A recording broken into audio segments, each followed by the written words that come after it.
जय श्री कृष्ण। अथ अष्टमोध्यायः।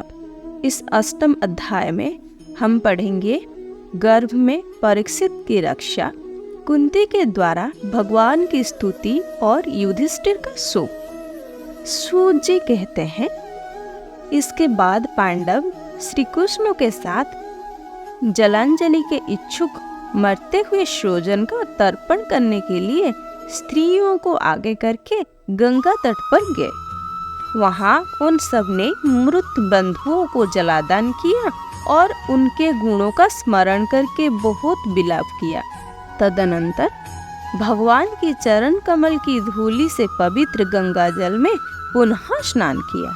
वहां अपने भाइयों के साथ कुरुपति महाराज युधिष्ठिर, धृतराष्ट्र पुत्र शोकों में व्याकुल गांधारी, कुंती और द्रौपदी सब बैठकर मरे हुए स्वजन के लिए शोक करने लगे। भगवान श्री कृष्ण ने धूम्यादि मुनियों के साथ उनको सांत्वना दी और समझाया कि संसार के सभी प्राणी काल के अधीन है, मौत से किसी को कोई बचा नहीं सकता।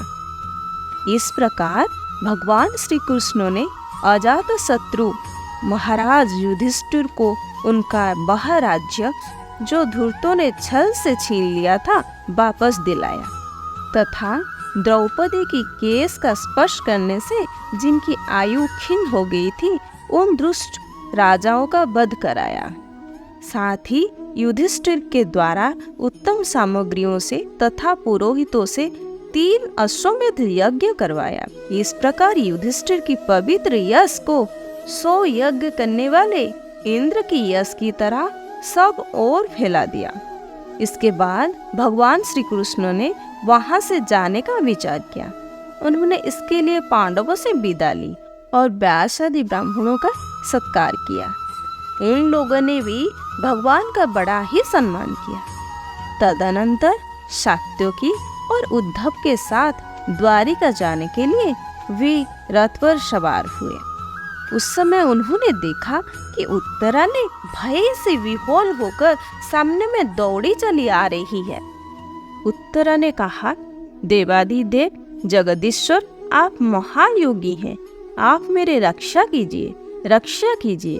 आपका अतिरिक्त इस लोगों में मुझे अभय देने वाला और कोई नहीं है, क्योंकि यहाँ सभी परस्पर एक दूसरे की मृत्यु के निमित्त बन रहे हैं। प्रभु, आप सर्वशक्तिमान हैं। यह देखते हुए लोहे का बाण मेरी ओर दौड़ा आ रहा है। स्वामिन, यह मुझे भले ही मार डाले, परंतु मेरे गर्भ को नष्ट ना करे, ऐसे कृपा कीजिए। सूत जी कहते हैं, भक्तवत्सल भगवान श्री कृष्ण उसकी बात सुनते ही जान गए कि अश्वत्थामा ने पांडवों के वंश का निर्विष करने के लिए ब्रह्मास्त्र का प्रयोग किया है। सनक जी, उसी समय पांडवों ने भी देखा कि जलते हुए 5 बाण हमारी ओर आ रहा है, इसलिए उन्होंने भी अपने अपने अस्त्र उठा लिया। सर्वशक्तिमान भगवान श्री कृष्ण ने अपने अनन्य प्रिय शरणागत भक्तों पर बहुत बड़ी विपत्ति आई जानकर अपने निज अस्त्र सुदर्शन चक्र से उन निज जनों की रक्षा की।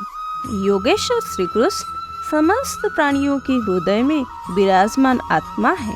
उन्होंने उत्तरा के गर्भ को पांडवों की वंश परंपरा चलाने के लिए अपनी माया के कवच से ढक दिया। सनक जी, यद्यपि ब्रह्मास्त्र अमोघ है और उसके निवारण का कोई उपाय नहीं है, फिर भी भगवान श्री कृष्ण के तेज के सामने आकर वह सत हो गया। ये कोई आश्चर्य की बात नहीं समझना चाहिए, क्योंकि भगवान तो सर्वशक्तिमय है। वे ही अपने निज शक्ति माया से स्वयं अजन्मा होकर भी इस संसार की सृष्टि, रक्षा और संहार करते हैं।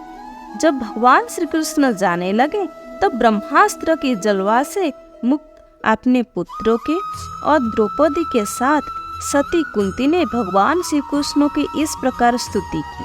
कुंती ने कहा, आप समस्त जीवों के बाहर और भीतर एक रस स्थित हैं, फिर भी इंद्रियों और वृत्तियों से देखे नहीं जाते, क्योंकि आप प्रकृति से परे आदि पुरुष परमेश्वर हैं।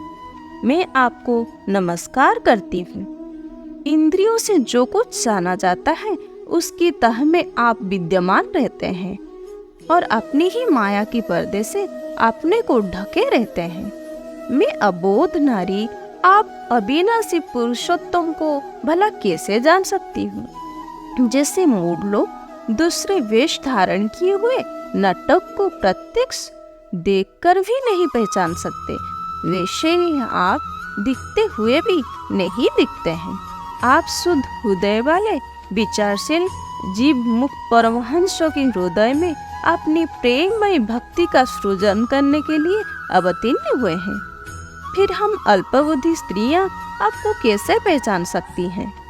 आप श्री कृष्ण वासुदेव देवकी नंदन नंद गोपों की लाडले लाल गोविंद को हमारा बारंबार प्रणाम है, जिनके नाभि से ब्रह्मा का जन्म स्थान कमल प्रकट हुआ है, जो सुंदर कमलों की माला धारण करते हैं, जिनके नेत्र कमल के समान विशाल और कोमल है, जिनके चरण कमलों में कमल का चिन्ह है। हे कृष्ण, ऐसे आपको मेरा बारंबार नमस्कार है।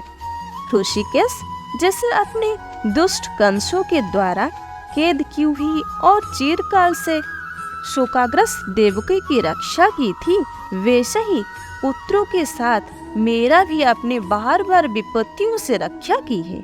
आप ही हमारी स्वामी हैं, आप सर्वशक्तिमान हैं। श्री कृष्ण, कहाँ तक गिनाऊं? बीज से, लक्षागृह से, भयानक आग से, हिडिंबा आदि राक्षसी की दुष्टि से, दुष्टों की धूत सभा से, वनवास की विपत्तियों से और अनेकों बार युद्ध में अनेकों महारथी के शस्त्रास्त्रों से और अभी अभी इस अश्वत्थामा की ब्रह्मास्त्रों से भी आपने ही हमारी रक्षा की है।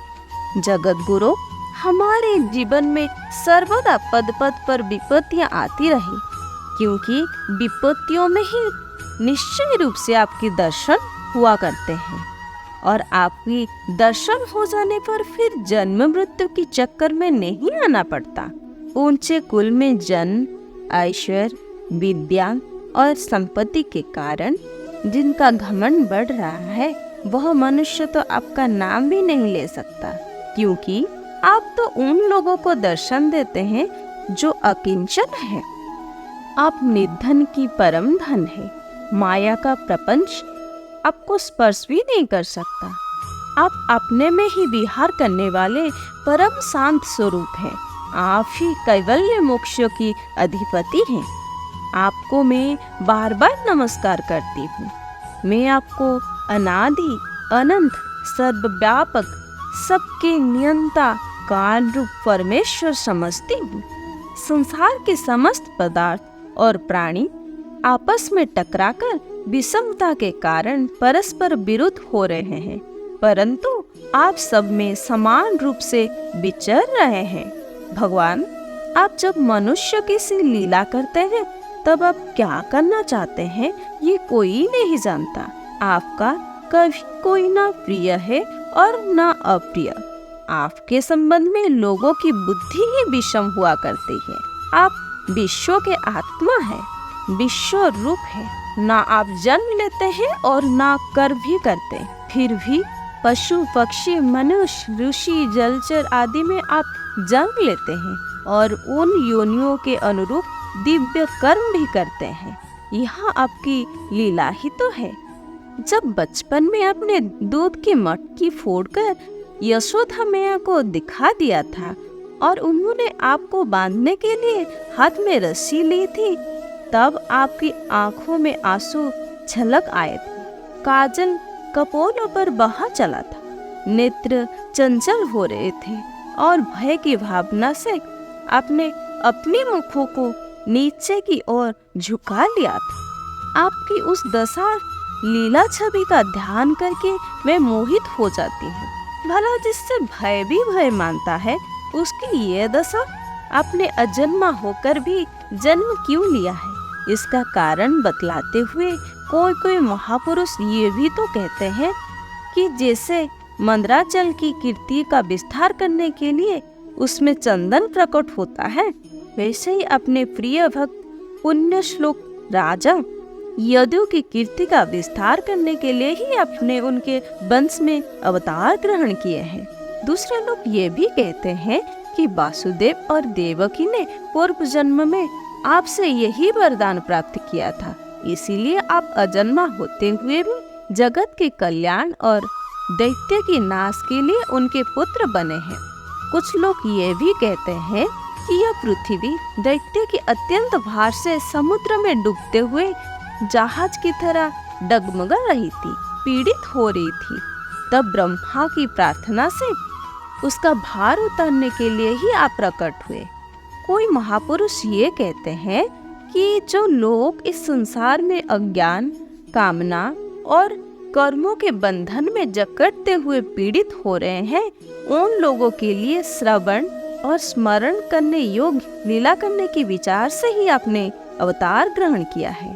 भक्तजन बार बार आपके चरित्र का श्रवण, गान, कीर्तन एवं स्मरण करके आनंदित हो रहे हैं। वे ही अविलंब आपकी चरण कमल का दर्शन कर पाते हैं, जो जन्म मृत्यु के प्रभाव को सदा के लिए रोक देता है।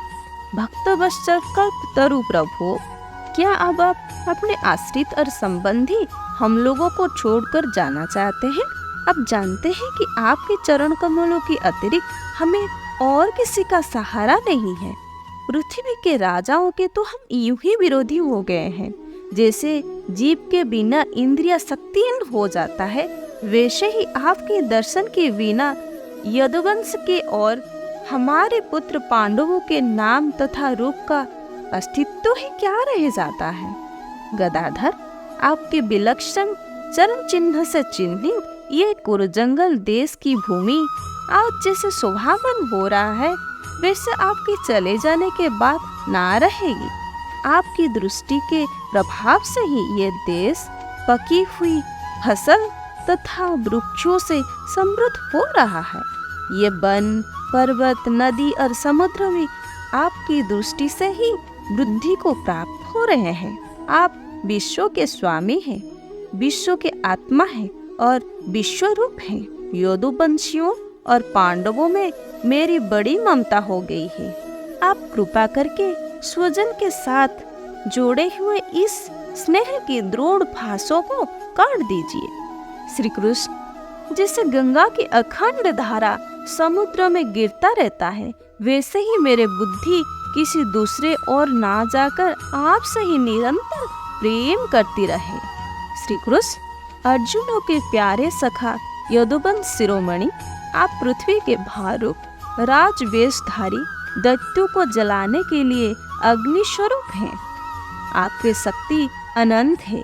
गोविंद, आपका ये अवतार गो, ब्राह्मण और देवताओं का दुख मिटाने के लिए ही है। योगेश्वर, चराचर की गुरु भगवान, मैं आपको नमस्कार करती हूँ। सूत जी कहते हैं, इस प्रकार कुंती ने बड़े ही मधुर शब्द में भगवान की अधिकांश लीलाओं का वर्णन किया। ये सब सुनकर भगवान श्री कृष्ण अपनी माया से उसे मोहित करते हुए से मंद मंद मुस्कुराने लगे। उन्होंने कुंती से कह दिया, अच्छा ठीक है, और रथ के स्थान से भी हस्तिनापुर लौट आए। वहाँ कुंती और सुभद्रा आदि देवियों से विदा लेकर जब वे जाने लगे, तब राजा युधिष्ठिर ने बड़े प्रेम से उन्हें रोक लिया। राजा युधिष्ठिर को अपने भाई बंधुओं के मारे जाने का बड़ा शौक हो रहा था। भगवान की लीला का मर्म जानने वाले व्यास आदि महर्षियों ने और स्वयं अद्भुत चरित्र करने वाले भगवान श्री कृष्ण ने भी अनेकों इतिहास कहकर उन्हें समझाने की बहुत चेष्टा की, परंतु उन्हें सांत्वना ना मिली, उनका शोक ना मिटा। सनकादि ऋषियों, धर्मपुत्र राजा युधिष्ठिर को अपने स्वजन की वध से बड़ी चिंता हुई। वो अविवेक युक्त चित्त से मोह और स्नेह की बस में होकर कहने लगे, भला मुझ दुरात्मा के हृदय में बुद्धि भूल हुए इस अज्ञान को तो देखो। मैंने सियार, कुत्ते के आहार इस अनात्म शरीर के लिए अनेकों अक्षोहिणी सेना का नाश कर डाला। मैंने बालक, ब्राह्मण, संबंधी, मित्र, चाचा, ताऊ, भाई, बंधु और गुरुजनों की द्रोह किया है। करोड़ों वर्षों से भी नरक से मेरा छुटकारा नहीं हो सकता। यद्यपि शास्त्र का वचन है कि राजा यदि प्रजा का पालन करने के लिए धर्म युद्ध में शत्रुओं को मारे तो उसे पाप नहीं लगता, फिर भी इससे मुझे संतोष नहीं होता। स्त्रियों की पति और भाई बंधुओं को मारने से उनका मेरे द्वारा यह जो अपराध हुआ है उसका मैं गृहस्थ चित यज्ञ यज्ञादि के द्वारा मार्जन करने की समर्थ नहीं हूँ। जैसे कीचड़ से गंदला जल शोषण किया जा सकता, मदिरा से मदिरा की अपवित्रता नहीं मिटाई जा सकती, वैसे ही बहुत से हिंसा बहुल यज्ञ के द्वारा एक भी प्राणी की हत्या का प्रायश्चित नहीं किया जा सकता। इति श्रीमद्भागवते महापुराणे परमहंस संहिताय प्रथम स्कंदे कुंती स्तुति युधिष्ठिरानुतापो नाम अष्टमोऽध्यायः। जय श्री कृष्ण।